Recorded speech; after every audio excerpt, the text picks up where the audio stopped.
Friends, మన stock మార్కెట్లో చాలాసార్లు డెట్ ఎక్కువ ఉంది లేదా డెట్ తక్కువ ఉందని చెప్పి వింటుంటాం. కానీ రియల్గా మనం అడగవలసిన క్వశ్చన్ ఏంటి?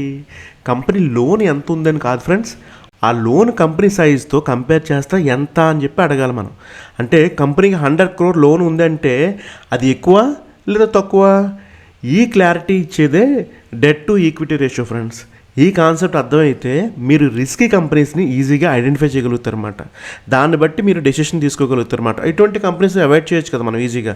అయితే బిగినర్స్ కామన్గా వచ్చే క్వశ్చన్ ఏంటి, డెట్ టు ఈక్విటీ రేషియో అంటే ఏంటని అడగొచ్చు.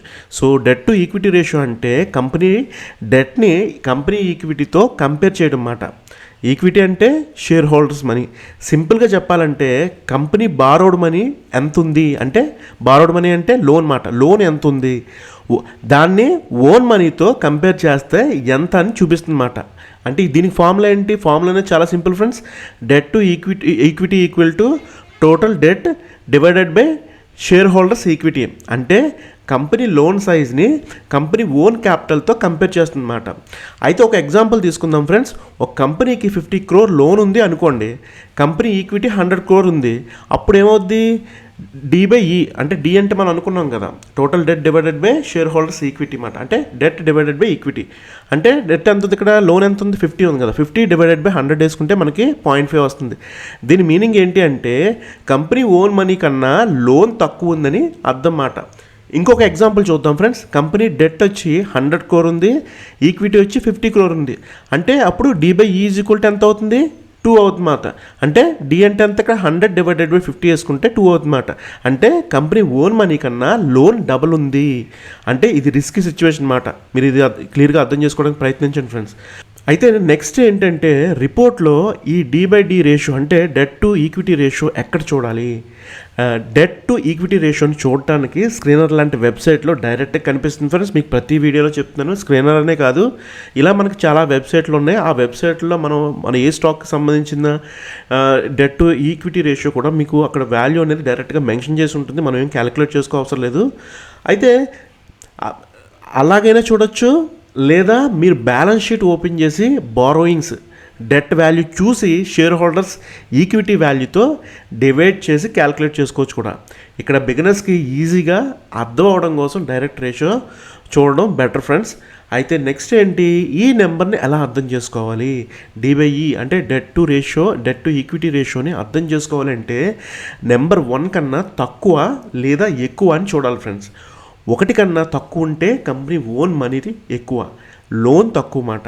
1 కన్నా ఎక్కువ ఉంటే కంపెనీ లోన్ ఎక్కువ, 0 అంటే డెబిట్ ఫ్రీ. ఇక్కడ డైరెక్షన్ చాలా ఇంపార్టెంట్ ఫ్రెండ్స్. రేషియో పెరిగితే రిస్క్ పెరుగుతుంది, తగ్గితే సేఫ్టీ పెరుగుతుంది అన్నమాట. ఇది మీకు అర్థమవుతుంది కదా ఫ్రెండ్స్. అయితే నెక్స్ట్ ఏంటంటే దీనికి ఏమైనా రేంజ్ ఉందా అని అడిగితే జనరల్గా రేంజెస్ అయితే ఎలా ఉంటాయి ఫ్రెండ్స్? జీరో కనిపించింది అనుకోండి, అది బెస్ట్, అంటే డెట్ ఫ్రీ మాట. దానికి అప్పులు ఏమి లేవు, లోన్స్ అనేవి ఏమి లేవు. 0 to 0.5 ఉందనుకోండి, అది సేఫ్. 0.5 to 1 అంటే మోడరేట్, 1 to 2 అంటే రిస్క్, 2+ ఉందనుకోండి హై రిస్క్. కానీ సెక్టర్ని బట్టి మారుతుంది ఫ్రెండ్స్. బ్యాంక్స్లో హై రేషియో నార్మల్, మ్యానుఫ్యాక్చరింగ్ కంపెనీస్లో మోడరేట్, స్మాల్ కంపెనీస్లో లో రేషియో బెస్ట్ ఫ్రెండ్స్. అయితే ఒక ఎగ్జాంపుల్ చెప్తాను మీకు, దాంతో మీకు బెటర్ క్లారిటీ అనేది వస్తుంది.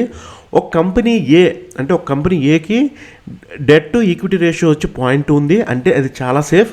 Company mostly own money use చేస్తుందని అర్థం అన్నమాట. అయితే కంపెనీ బి ఒకటి ఉంది, దాన్ని డెట్ టు ఈక్విటీ రేషియో వచ్చి 0.5 ఉంది అంటే లోన్ ఎక్కువ ఉంది, ఇంట్రెస్ట్ బర్డెన్ ఎక్కువ. మార్కెట్ డౌన్ అయితే కంపెనీకి ప్రెజర్ ఎక్కువ అవుతుంది ఫ్రెండ్స్. కాబట్టి ఏ సేఫ్, బి రిస్కీ మాట. అర్థమవుతుంది కదా మీకు మనం ఎలా చూడాలన్నది. అయితే ఎందుకు ఇది ఇంపార్టెంట్ అంటే డెట్ టు ఈక్విటీ రేషియో మీకు రిస్క్ లెవెల్ని చూపిస్తుంది ఫ్రెండ్స్. లోన్ ఎక్కువ ఉంటే ఇంట్రెస్ట్ పేమెంట్ ఉంటుంది, ప్రాఫిట్లో కొంత పార్ట్ ఇంట్రెస్ట్ పోతుంది ఫ్రెండ్స్. ఎకనామీ స్లోడౌన్ అయిందనుకోండి, రెవెన్యూ అనేది తగ్గిపోతుంది అన్నమాట. లోన్ రీపే చేయడం కూడా కష్టమైపోతుంది అన్నమాట. లోన్స్ ఏదైతే తీసుకుంటాయో బ్యాంక్స్ దగ్గర నుంచి, ఆ టైంలో ఏంటంటే పే చేయడం వాళ్ళకి కష్టం అవుతుందన్నమాట. కాబట్టి లో డెట్ టు ఈక్విటీ రేషియో కంపెనీకి స్టేబుల్గా ఉంటాయని చెప్పి చాలామంది కన్సిడర్ చేస్తారన్నమాట. సో మీకు ఇది అర్థమవుతుంది కదా. అయితే లో debt to equity ratio always best అని అడిగితే ఫ్రెండ్స్, లో D/E అంటే సేఫ్ ఫ్రెండ్స్. అంటే లో debt to equity ratio safe, కానీ ఆల్వేస్ బెస్ట్ అని కాదు ఫ్రెండ్స్. కొన్ని కంపెనీస్ స్మార్ట్గా లోన్ యూజ్ చేసి ఫాస్ట్గా గ్రో అవుతాయి. ఎగ్జాంపుల్గా ఫ్యాక్టరీ ఎక్స్పాండ్ చేయడానికి లోన్ తీసుకుని ప్రాఫిట్స్ డబల్ చేసిన కంపెనీస్ ఉండొచ్చు.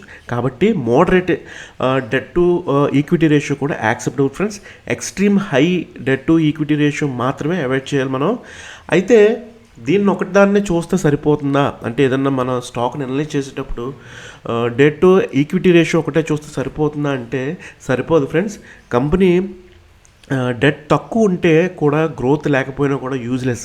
ఇంకో కంపెనీకి కొంచెం డెట్ ఉండి కూడా స్ట్రాంగ్గా గ్రో అవుతుందంటే ఆ కంపెనీని మనం కన్సిడర్ చేయొచ్చు. కాబట్టి దీంతో పాటు కూడా మనం ఏం చూడాలి, EPS, profit, ROE, cash flow కూడా చూడాలి ఫ్రెండ్స్. కంప్లీట్ పిక్చర్ అనేది కనిపిస్తుంది అప్పుడే. ఒకటే దాని మీద బేస్ చేసి ఎటువంటి డెసిషన్స్ తీసుకోకూడదు ఫ్రెండ్స్. దాంతోపాటు ఇవన్నీ చూస్తేనే మాకు క్లియర్ పిక్చర్ అనేది కనిపిస్తుంది అనమాట. మీరు నెక్స్ట్ టైం స్టాక్ అనలైజ్ చేసేటప్పుడు డెట్ టు ఈక్విటీ రేషియో చూడండి ఫ్రెండ్స్. అది 0 to 0.5 రేంజ్లో ఉంటే సేఫ్ అని కన్సిడర్ చేయండి. 1కి పైన ఉంటే కేర్ఫుల్గా చూడండి ఫ్రెండ్స్. తర్వాత క్యాష్ ఫ్లో చెక్ చేయండి. కంపెనీ లోన్ మేనేజ్ చేయగలుగుతుందా అని కూడా చూడాలి మనం. ఇలా స్టెప్ బై స్టెప్గా అనలైజ్ చేస్తేనే రిస్క్ కంట్రోల్లో ఉంటుంది ఫ్రెండ్స్. అది గుర్తుపెట్టుకోవాలి మీరు. ఫైనల్ కన్క్లూజన్ ఏంటంటే డెట్ టు ఈక్విటీ రేషియో అంటే కంపెనీ లోన్ని కంపెనీ ఓన్ క్యాపిటల్తో కంపేర్ చేయడం అన్నమాట.